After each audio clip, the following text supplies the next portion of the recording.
გამარჯობა, ეს დიდი ვეზირის მორიგი ეპიზოდია, მე შოთა თხელიძე ვარ. პირველ რიგში მოიწონეთ ვიდეო და გამოიწერეთ არხი და წინასწარ ამისთვის ყველას მადლობა.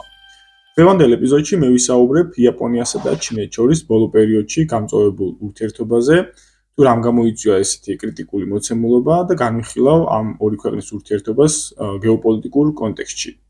საქმე მდგომარეობს იმაში, რომ რამდენიმე კვირის წინ იაპონიის ახალმა პრემიერ-მინისტრმა, პირველმა ქალმა პრემიერ-მინისტრმა სანაე ტაკაიჩიმ განაცხადა, რომ თუ კი ჩინეთი გადაწყვეტს ტაივანის სამხედრო გზით დაბრუნებას, იაპონია იძულებული იქნება სამხედრო გზით ჩაერთოს ამ კონფლიქტში, რადგან ტაივანის კონფლიქტი წარმოადგენს იაპონიისთვის ეგზისტენციალურ საფრთხეს. მსგავსი განცხადება იყო რადიკალური, ესე ვთქვათ, ცვლილება იაპონიის საგარეო პოლიტიკაში, კერძოდ ჩინეთის მიმართ და იმ, ასე ვთქვათ, პარადიგმის დარღვევა, რასაც ქვია ერთი ჩინეთის პოლიტიკა, რომელსაც ასევე იაპონია მისდევს. ანუ იაპონიის ხელისუფლება ათწლეულების განმავლობაში ტაივანს აღიარებდა ჩინეთის ტერიტორიად. მოგეხსენებათ, იაპონია მეორე მსოფლიო ომში დამარცხებული სახელმწიფოა და მის მიერ კაპიტულაციაზე ხელის მოწერით დასრულდა კიდევაც მეორე მსოფლიო ომი და რამდენიმე თვეში ამერიკელი გენერლის დაგლას მაკარტურის ბრძანებით პრაქტიკულად შეიძლება ვთქვათ, რომ ამერიკელებმა სულ რამდენიმე დღეში დაუწერეს ახალი კონსტიტუცია იაპონელებს, რის მიხედვითაც იაპონია გახდა პაციფისტური სახელმწიფო, რომელმაც საგარეო ურთიერთობებში სამუდამოდ უარი თქვა ომის ინსტრუმენტის გამოყენებაზე, სამხედრო აგრესიაზე და შესაბამისად კონსტიტუციის მე-9 მუხლში ჩაიწერა, რომ იაპონიას არ ეყოლებოდა არც სახმელეთო, არც საჰაერო და არც საზღვაო ძალები. თუმცა ეს, ასე ვთქვათ, პუნქტი ასე სრულად დაცული არ იყო.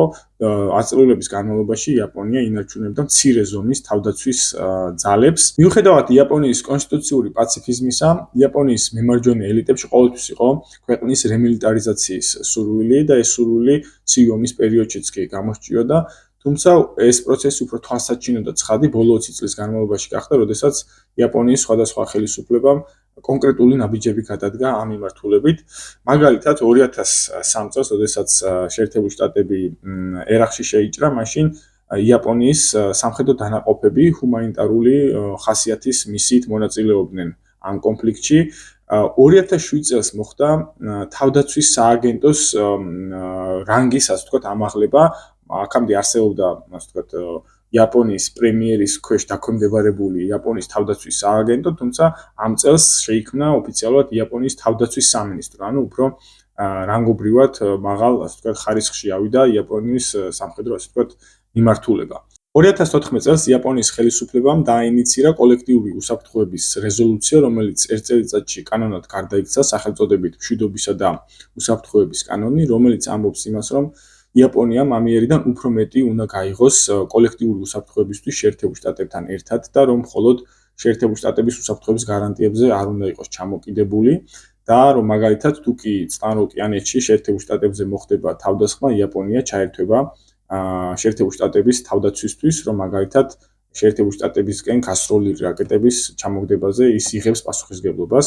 აქ ძირითადად, ასე ვთქვათ, სამიზნე ქვეყნები არის ჩრდილო კორეა და ჩინეთი. იაპონიის 2014-15 წლის ეს გადაწყვეტილებები ემთხვევა შეერთებული შტატების პრეზიდენტის ბარაკ ობამას მაშინ დაანონსებულ ახალ საგარეო პოლიტიკას გეზი აზიისკენ, რომელიც ძირითადად ჩინეთის შეკავებაზე იყო ორიენტირებული და უკვე აქედან ჩანს, რომ იაპონია თანდათანობით ხდება შემაკავებელი ინსტრუმენტი შეერთებული შტატების საგარეო პოლიტიკაში წყნარი ოკეანეთის მიმართულებით. იაპონიის რემილიტარიზაციის ამჟამინდელ პიკად შეიძლება ჩავთვალოთ 2022 წელი, როდესაც სახელმწიფომ ახალი ეროვნული უსაფრთხოების სტრატეგია მიიღო, რომელიც პრაქტიკულად თავდაყირად აყენებს იაპონიის პაციფისტურ კონსტიტუციას.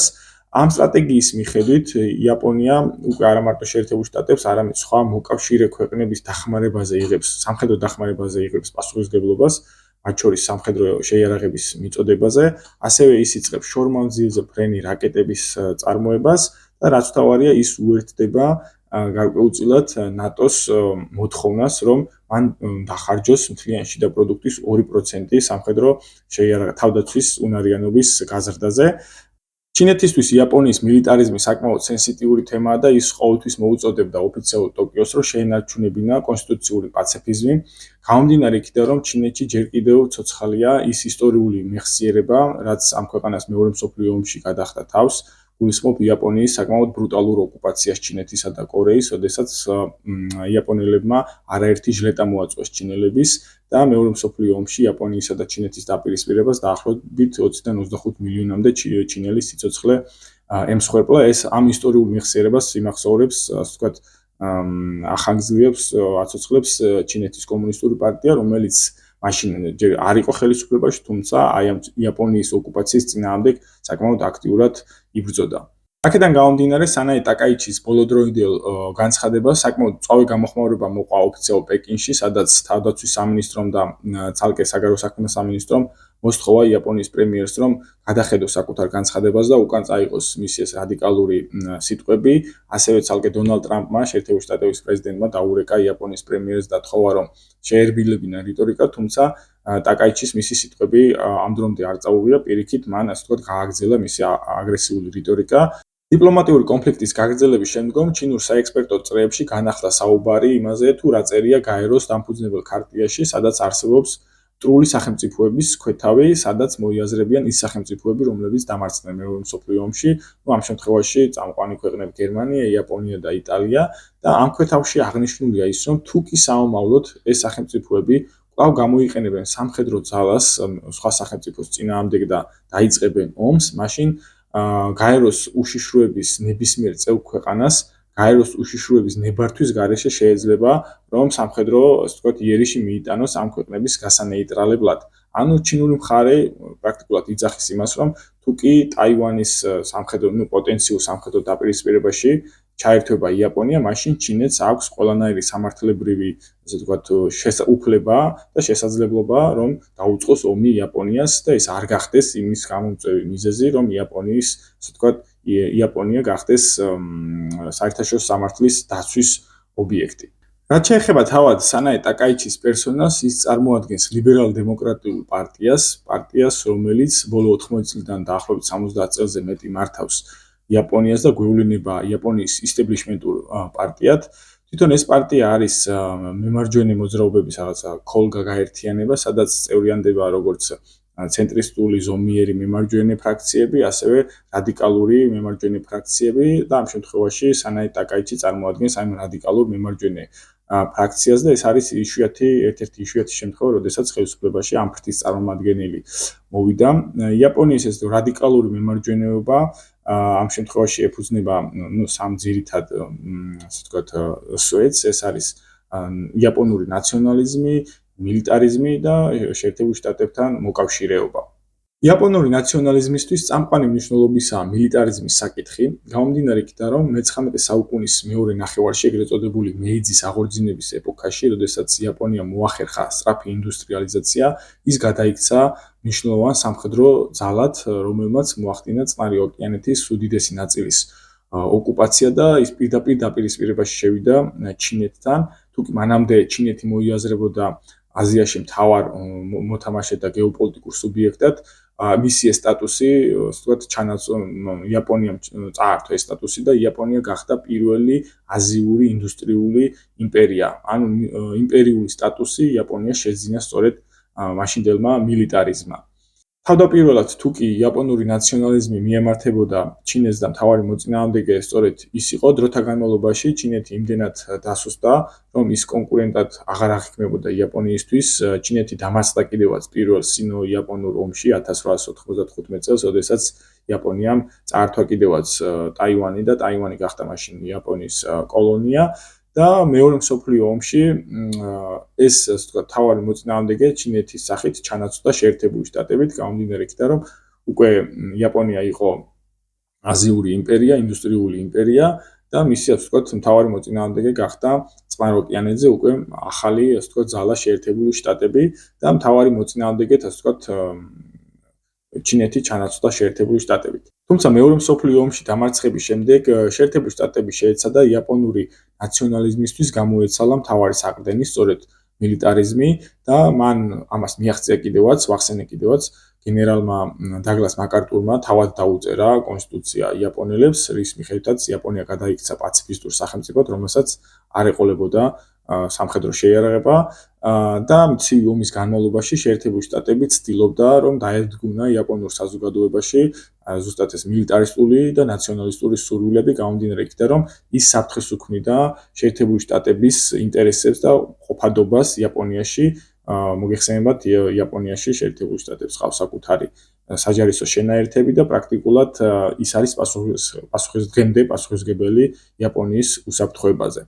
თუმცა თანამედროვე გეოპოლიტიკური პროცესები პრაქტიკულად ცვლის ამ ისტორიულ პარადიგმებს და შეერთებული შტატების დამოკიდებულებას იაპონიის მიმართ და იაპონური ნაციონალიზმის მიმართ. გამომდინარე იქიდან, რომ ბოლო წლებში ჩინური ეკონომიკური, პოლიტიკური, სამხედრო თუ ტექნოლოგიური შესაძლებლობები სწრაფად იზრდება და ჩინეთი პრაქტიკულად ჩამოყალიბდა წამყვან გეოპოლიტიკურ მოთამაშედ, ამიერიდან იაპონიისთვისაც მთავარი საფრთხე გახდა არა, შეერთებული შტატები, არამედ ისტორიული, მოწინააღმდეგე ჩინეთი, ამიტომ შეერთებულმა შტატებმა გარკვეულწილად გადაწყვიტა, რომ იაპონიაში ნაციონალისტურ ნარატივებს მისცეს გასაქანი შესაძლებლობა გამომდინარე იქიდან, რომ იაპონია სამომავლოდ გახდეს ჩინეთის შეკავების წამყვანი, სუბიექტი. ჩემს მიერ ზემოთ ნახსენები იაპონიის რემილიტარიზაციის პროცესი და ტოკიოს მხრიდან ამ მიმართულებით გადადგმული პრაქტიკული ნაბიჯები შეიძლება აღვიქვათ შეერთებული შტატების მხრიდან ნებართვად, მწვანე შუქად, რომ იაპონიამ თანდათანობით დაივიწყოს მისი კონსტიტუციურად პაციფისტური ხასიათი და გახდეს ჩვეულებრივი მილიტარისტული სახელმწიფო, რომელსაც შეიძლება საკუთარი სამხედრო შეიარაღება აწარმოოს და გამოიყენოს ის პრაქტიკაში. ასევე იაპონიის ხელისუფლებაში ულტრამემარჯვენე ნაციონალისტური ძალის მოსვლად სანაი ტაკაიჩის სახით შეიძლება ისიც იყოს შეერთებული შტატების აზიური პოლიტიკის ნაწილი, რომ მაგალითად იაპონიაში ამიერიდან გზახსნილი აქვს იაპონურ ნაციონალიზმს, გამომდინარე იქიდან, რომ იაპონური ნაციონალიზმი ამიერიდან მიემართება არა შეერთებულ შტატებს, არამედ მის ისტორიულ მოწინააღმდეგეს ჩინეთს, რადგან მთავარი საფრთხე იაპონიისთვის ამ შემთხვევაში მოდის ჩინეთიდან და მისი მოკავშირე სახელმწიფოებიდან რეგიონში, ამ შემთხვევაში გულისხმობ ჩრდილო კორეას. რაც შეეხება ტაივანის საკითხს, როგორც თქვენთვის ცნობილია, აქამდე შეერთებული შტატები ეწევა ბუნდოვანების პოლიტიკას, რაც ნიშნავს იმას, რომ უცნობია თუ რა ნაბიჯებს გადადგავს შეერთებული შტატები, თუ კი ჩინეთი გადაწყვეტს ტაივანის სამხედრო გზით დაბრუნებას, თუმცა იყო მომენტი, როდესაც 2023 წელს შეერთებული შტატების პრეზიდენტმა ჯო ბაიდენმა თქვა, რომ ამ შემთხვევაში შეერთებული შტატები სამხედრო გზით ჩაერთვებოდა ტაივანის დასაცავად, თუმცა მოგვიანებით თეთრმა სახლმა ეს განცხადება უარყო და უკან წაიღო ჯო ბაიდენის სიტყვები. აქედან მოყოლებული შეერთებული შტატების სამხედრო რიტორიკა ტაივანის საკითხთან მიმართებაში თანდათანობით სუსტდებოდა, თუმცა გადამწყვეტი მომენტი დადგა მიმდინარე წლის 3 სექტემბერს, როდესაც პეკინში გაიმართა მეორე მსოფლიო ომის დასრულებიდან 80 წლის იუბილეისადმი მიზნული მასშტაბური სამხედრო აღლუმი. ამ აღლუმა შეერთებულ შტატებს დაანახა ის, რომ ჩინეთთან თუნდაც ირიბად პროქსების მეშვეობით სამხედრო კონფლიქტში შესვლა შეიძლება მისთვის იყოს წამგებიანი და მან ვერ მიაღწიოს მის გეოპოლიტიკურ მიზანს და რეალურად აქედან იწყება შეერთებული შტატების საგარეო პოლიტიკის რევიზია ტაივანის საკითხთან მიმართებაში და შეერთებული შტატები უბრუნდება მის ტრადიციულ შეკავების პოლიტიკას, რაც გულისხმობს შეერთებული შტატების ჰეგემონიის უსაფრთხოების აუთსორსინგს. რაც მდგომარეობს იმაში, რომ მომავალში შეერთებული შტატების კონკურენტი გლობალური გეოპოლიტიკური ძალების შეკავება უნდა მოახდინოს შეერთებული შტატების მოკავშირე ქვეყნებმა. ამ შემთხვევაში მთავარი კანდიდატი და სუბიექტი წყნარ ოკეანეში, აზიის სცენაზე არის იაპონია, რომელსაც აქვს რესურსები, შესაძლებლობები ამ თვალსაზრისით და იაპონიასთან ერთად მოიაზრებიან სამხრეთ კორეა და ფილიპინები. ამ შემთხვევაში იაპონიას მცირე ტერიტორიული დავები თავადაც აქვს ჩინეთთან, ეს ეხება ეგრეთ წოდებულ სენკაკუს, იგივე დიაუის კუნძულებს. ეს არის მცირე კლდოვანი წარმონაქმნები, რომლებიც დაუსახლებელია და ეს კლდოვანი წარმონაქმნები მდებარეობს ტაივანსა და ოკინავას შორის. მას ამჟამად ფლობს იაპონია, თუმცა პრეტენზია აქვს ჩინეთს, რადგან ისტორიულად ის იყო ტაივანის ნაწილად მოიაზრებოდა ეს პატარა კუნძულები.